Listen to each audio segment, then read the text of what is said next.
pueden sentar, queridos hermanos. Pues buenas noches a todos. Hermano, la palabra de Dios es viva y eficaz y es emocionante. Y la mejor parte es que Dios realmente nos está hablando hoy a través de su palabra. Jesús mismo muchas veces le gustaba estar en silencio para orar. Y de hecho en el evangelio de hoy, Él despidió a las personas e hizo que sus discípulos se subieran a la barca sin Él, porque Jesús quería estar orando en silencio para escuchar la voz de Dios que escuchó Elías. Mira, como un suspiro así muy bajita, porque así cuando escuchas a Dios es como un viento muy tranquilo. Dicho eso, vamos juntos al evangelio de hoy según San Mateo, y comenzamos con el versículo 22 al 23, que dice así: en aquel tiempo, inmediatamente después de la multiplicación de los panes, Jesús hizo que sus discípulos subieran a la barca y se dirigieran a la otra orilla, mientras Él despedía a la gente. Después de despedirla, subió al monte a solas para orar. Fíjate, Jesús despidió a la muchedumbre. Hoy la muchedumbre representa todo el ruido. La televisión, tu teléfono, la multitud representa tu DVD, tu estéreo, tu radio, tu computadora, tu Xbox. Hoy la multitud representa todo el ruido que no te permite escuchar la voz suave de Dios en tu vida. Pero Jesús también hizo que sus discípulos se subieran a la barca. Esto nos da a entender que los discípulos no querían entrar en la barca, pero Jesús como que los tuvo que mandar que se subieran a la barca. Me puedo imaginar Jesús diciendo: no se pueden quedar aquí conmigo, necesito que se suban a la barca y se dirijan a la otra orilla. Necesito yo un poco de silencio y soledad para orar yo solo. Hermano, esa barca simboliza hacer la voluntad de Jesús. La barca simboliza estar aquí en la iglesia también. Aunque no tengas ganas de hacerlo, aquí estás en obediencia a Jesús. Fíjate, obedecer los mandamientos de Jesús, aunque no tengas ganas de hacerlo, pero aquí estás. Eso es el símbolo de la barca. Sin embargo, en nuestras vidas, cuando Jesucristo nos hace entrar en la barca, también significa que Él tiene un plan. Y así los discípulos entraron en la barca. Jesús los mandó que se subieran y se fueran ellos solos en esta barquita que representa la iglesia, haciendo la voluntad de Jesús. Pocos sabían que por ahí venía una tormenta. Cuando de repente comenzó esta tormenta enorme, versículo 24, entre tanto la barca iba ya muy lejos de la costa y las olas la empezaron a sacudir porque el viento era contrario. Pregunta: ¿en qué dirección estaba soplando el viento? ¿Con ellos o en contra de ellos? Era en contra de ellos. Fíjate, el bote simboliza hacer la voluntad de Jesús en la iglesia. Entonces el viento simboliza ¿qué? Lo que es contrario a la voluntad de Jesús. Hermanos, hoy el viento y las olas representan todas las fuerzas sociales, culturales, espirituales que vienen en contra de los que están en la iglesia tratando de hacer la voluntad de Dios. Y hoy muchos de nosotros estamos siendo sacudidos por las olas. Te sacuden. Por ejemplo, hoy en día muchos cristianos y otras minorías religiosas a veces en ciertos lugares son objeto de persecución. Vas a otros países y son golpeados, violados, asesinados. Países como Irak, Nigeria, Siria, Sudán, Corea del Norte. Y los católicos, no te vayas tan lejos, de Nicaragua también los están persiguiendo allá. Pero no tenemos que ir, ¿verdad? O sea, eso pasa hoy. Estos son los vientos, olas de persecución que van en contra. Tal vez esta barca ¿Representa tu matrimonio? ¿O representa tu familia que está siendo arrojada por las olas, el viento, porque hay alguna tormenta quizá en tu familia? ¿O te estás tratando de obedecer fielmente a Jesús, pero quizá tu familia está en medio de una tormenta? ¿O tus hijos se están ahogando en las drogas? Te pregunto, en tu vida, ¿cuáles son aquellos vientos o aquellas olas, esas fuerzas que vienen en contra de ti? Porque si tú estás tratando de hacer lo mejor que puedes, haciendo la voluntad de Jesús, entonces tú definitivamente vas contra la corriente, contra el viento. Mira, tú vas contra el viento cuando tus amigos están chismeando, hablando mal de otros, pero tú no. Tú vas en contra de la corriente cuando en la escuela algunos de tus compañeros de clase hacen trampa con sus tareas, o en una fiesta están usando drogas, pero tú no. Tú vas contra la corriente cuando otros van a misa los domingos, cuando otros no van a misa los domingos, pero tú lo haces, aquí estás fielmente en la misa. Tú vas en contra de la corriente cuando tus amigos o amigas son infieles a sus cónyuges, pero tú eres fiel a tu cónyuge hasta el final. Tú vas contra el viento cuando todos los que te rodean están en favor del aborto, pero tú no, tú estás en favor de proteger la vida de la madre y del niño. Quizá para algunas personas dicen, ay, pero ¿por qué luchar tanto contra esto? Es más fácil dejarse llevar por el viento. Si acabó todo el mundo lo está haciendo. A veces sí, es verdad. Yo sé muy bien que no es fácil ir en contra del viento, en contra de la corriente. A veces el viento es feroz y empezamos a sentir hasta miedo. Y el miedo te empieza a controlar. Y me puedo imaginar que algunos de los discípulos ahí estaban muy molestos con Jesús. Si yo fuera un discípulo en la lancha, podrían haber dicho, ya lo sabía, no debía subirme en esta barca. ¿Por qué obedecí a Jesús? Y aquí ya me estoy ahogando yo en medio de la tormenta. Jesús, es tu culpa. Me obligaste a subirme a esta barca y ahora aquí nos vamos a ahogar mientras tú estás allá salvo en la tierra seca arriba de la montaña. Pero luego está el versículo 25. A la madrugada Jesús fue hacia ellos caminando sobre el agua.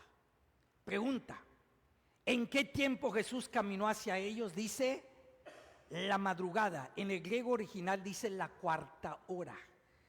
La cuarta hora significa entre las 3 de la mañana y las 6 de la mañana.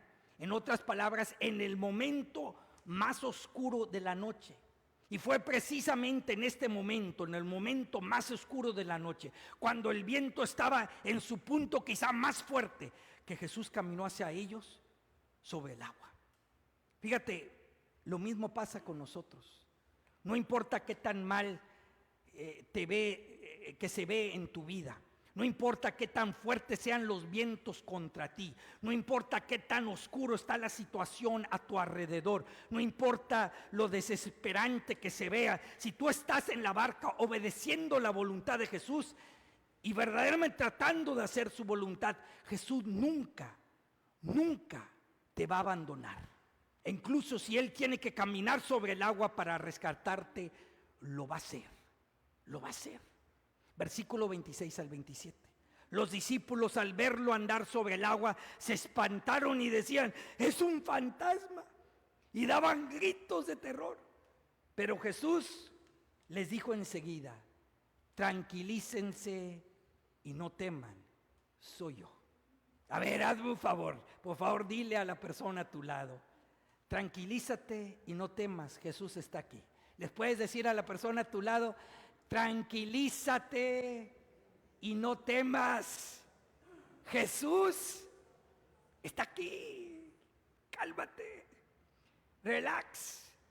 Versículo 28. Entonces le dijo Pedro, Señor, si eres tú, mándame ir a ti caminando sobre el agua. Jesús le contestó, ven. Mira, una pregunta, ¿qué estaba pensando Pedro? ¿Por qué esta fue la primera reacción de Pedro? Si tú eres tú, mándame ir a ti. ¿Sabes por qué? Mira, es sencillo. Pedro era el discípulo de Jesús. Y eso significa que Pedro había dedicado su vida a saber, pensar y actuar como Jesús, su rabino, su maestro. Y su rabino estaba caminando sobre el agua, entonces Pedro pues también quería caminar. Yo también me hubiera metido, pero no sé. Imagínate estando millas de la costa, en medio de una tormenta allá afuera, en una lanchita chiquita a las 3 de la mañana. Pues también te va a dar miedo, ¿verdad? También te va a dar miedo. Pero noten, Pedro no le pidió caminar sobre el agua. Pedro le pidió que Jesús lo mandara caminar sobre el agua, hacia él sobre el agua. Esa es una distinción importante.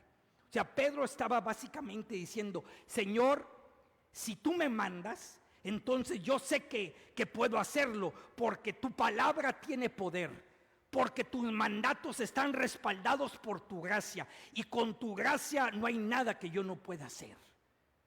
Y Jesús simplemente dijo, ven, ven.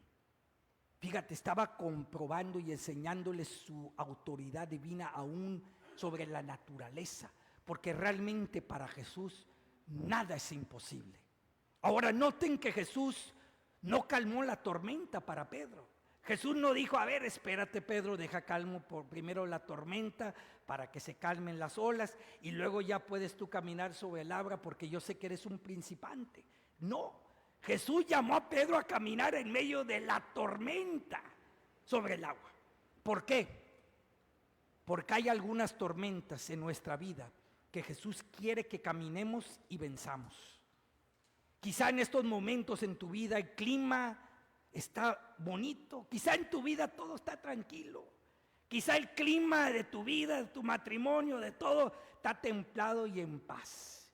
Pues gloria a Dios. Pero tal vez en tu vida hay una tormenta feroz. Y si nuestro Jesús no la detiene, es porque Él quiere que seas valiente y que camines por esta tormenta, pero con su gracia. Y Pedro se salió de la barca y empezó a caminar sobre el agua, y me puedo imaginar que su corazón estaba palpitando a 1000 por hora, la adrenalina estaba corriendo por su sistema, imagínate. Y ahí estaba caminando, pero luego sucedió esto, versículo 30 al 31. Pero al sentir la fuerza del viento, le entró miedo. Comenzó a hundirse y gritó, sálvame, Señor. Inmediatamente Jesús le tendió la mano, lo sostuvo y le dijo, hombre de poca fe, ¿por qué dudaste? Pregunta. Pedro perdió su fe en Jesús, ¿sí o no? Mira, yo te digo que no, porque Jesús no se estaba hundiendo, Jesús estaba caminando muy bien. Piénsale. La mayoría de la gente asume que Pedro dudó o perdió la fe en Jesús, pero Jesús no se estaba hundiendo. Entonces, ¿en quién perdió la fe Pedro? En sí mismo. Él perdió la fe en su capacidad de hacer lo que Jesús le había ordenado. Ven, camina sobre el agua. Jesús le dio a Pedro la gracia de caminar sobre el agua. Fue Pedro quien perdió la fe en su propia capacidad de hacer lo que Jesús le había pedido. A ver, hermanos, ¿quién aquí tiene fe en Jesucristo? ¿Tienes fe en Jesucristo, sí o sí? Sí, ¿verdad? Pues aquí estás. Qué bueno. Pero el Señor Jesús también tiene fe en ti para hacer lo que Él hace. Él tiene fe en ti. A ver, hazme un favor, dile a la persona a tu lado, el Señor Jesús tiene fe en ti. Le puedes decir así, el Señor Jesús tiene fe en ti. Él pone también su fe en ti, que tú puedes hacer lo que Él te pide que hagas. Mis hermanos, si Jesús te llama un día a caminar sobre el agua, significa que tú puedes caminar sobre el agua. Si Jesús te llama a hacer grandes cosas en su nombre, significa que tú eres capaz de hacer grandes cosas en su nombre. ¿Sabes por qué tú estás aquí hoy? Porque nuestro Señor Jesús te llamó aquí hoy. Y Él cree que tú puedes hacer lo que Él hace. Él realmente piensa que tú puedes ser como Él. Jesús tiene fe que tú y yo podemos ser la clase de gente que Él nos creó para ser. El problema fue que Pedro apartó los ojos de Jesús, que no se estaba hundiendo, y puso sus ojos ¿en qué? En el viento, en la tormenta, en las olas, y le comenzó a dar miedo. Pues imagínate estando millas allá en el mar hondo y estás caminando y la lancha se está alejando y te empiezas a hundir y dices, aquí ya me voy a ahogar. Y comenzó a pensar de la imposibilidad humana de lo que estaba haciendo. Pues es imposible para nosotros. Y Pedro empezó a sentir miedo. La lección aquí es sencilla. En medio de las tormentas de tu vida, mantén tus ojos fijos en Jesús. No quites tu mirada de Jesús. De lo contrario, si la quitas, te vas a llenar de miedo y te empiezas a hundir. Pero ¿qué pasa si quitas los ojos? Entonces hay que hacer lo que hizo Pedro. A ver, por favor, repitan después de mí. Señor, sálvame. Todos, Señor, sálvame. Es lo que gritó Pedro. Mis queridos hermanos, cuando tú estás tratando de hacer la voluntad de Dios en tu vida lo mejor que puedes, pero las tormentas de la vida son fuertes, las tentaciones son fuertes, y todo parece ir en contra de ti, ¿qué vas a gritar? Señor, sálvame. Cuando un diagnóstico médico te llena de miedo, como el diagnóstico que recibió mi sobrina ayer, ¿qué vas a gritar? Señor, sálvame. Si un día pierdes tu trabajo y no estás seguro cómo vas a pagar tus cuentas, ¿qué vas a gritar? Señor, sálvame. Si un día estás en medio de una tormenta de tentación, de pecado, que está destruyendo tu familia, ¿qué vas a gritar? Señor, sálvame.